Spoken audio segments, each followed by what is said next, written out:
Welcome to The Explainer. Today, we're going to dig into a theory that completely changed the game for how we talk about movies. It all comes from a hugely influential and pretty controversial essay called Visual Pleasure and Narrative Cinema. It seems like such a simple question, right? We go to the movies to escape, to be entertained, to just get lost in a story. But what if the pleasure we get from watching a film isn't nearly as simple or as innocent as we think?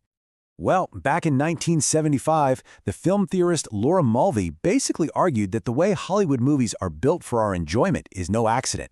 She said it's all shaped by deep, unconscious, and patriarchal forces within our society. Okay, so if you're going to make a claim that big, how do you even begin to prove it? How do you uncover these hidden forces? Well, she turned to a very specific and very powerful tool. Mulvey grabbed onto psychoanalysis, but not just as some dusty academic theory. For her, it was like a scalpel, a way to dissect the mechanics of how we watch movies and find the hidden patterns that are already working on us from the screen. And believe me, she does not mince words about it. She says it right there in the essay. She's using psychoanalysis as a political weapon. Her goal was to show how the social order, specifically a patriarchal one, is literally baked into the DNA of classic cinema. All right, so how does cinema get us hooked? According to Mulvey, it caps into two really basic, fundamental human pleasures. So on one hand, you've got something called scopophilia. Fancy word, but it just means the pleasure of looking at other people as objects. You know, kind of voyeurism. Cinema is perfect for this. But then on the other hand, there's narcissism. That's the joy we get from seeing a human on screen and identifying with them, seeing a more perfect version of ourselves up there. Now here is where it gets really interesting. It's the combination of these two pleasures, and maybe more importantly, the imbalance between them, that leads us right to Mulvey's most famous and central idea. And that idea is the male gaze. What Mulvey's arguing is that film isn't some neutral window into a story. It's a lens. And that lens forces the entire audience, no matter who you are, to see the world from a default, masculine perspective. And this creates this fundamental split in how characters get to behave.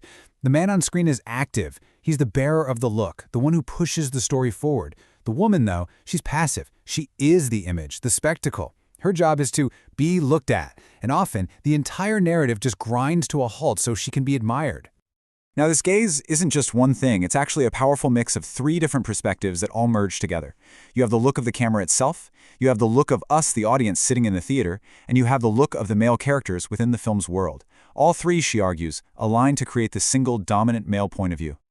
So, if the female character is just there to be an image, Mulvey says that, in this psychoanalytic framework, she also represents a kind of unconscious threat, a threat that the movie then has to work to contain. She argues that the female figure on screen can provoke what Freud called castration anxiety. So, to neutralize this unconscious threat and make the image safe and pleasurable again, classic Hollywood basically developed two main strategies.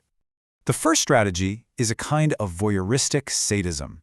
The story becomes an investigation of the woman. The male hero has to figure her out, uncover her secrets, and then ultimately either punish her for them or save her from them.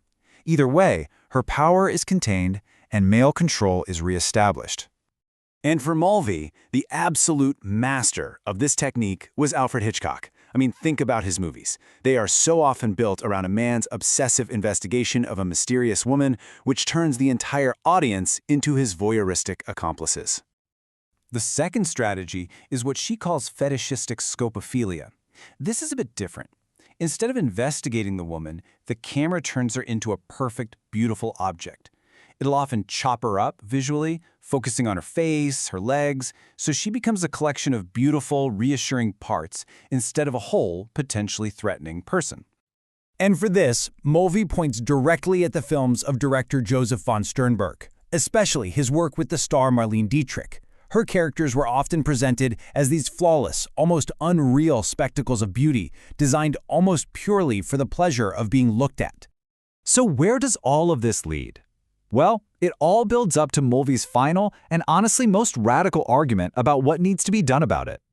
She's faced with this huge dilemma. If the very language of cinema is inherently patriarchal, how can you fight that system when you're forced to use its own language? It's a tough question, and her answer was pretty revolutionary.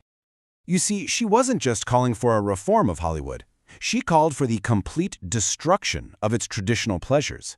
Her solution was to create an alternative cinema, a brand new kind of filmmaking that would intentionally break the spell of the male gaze and invent a new cinematic language from scratch. Her essay was an absolute lightning rod back in 1975, and it leaves us with a really powerful question for today.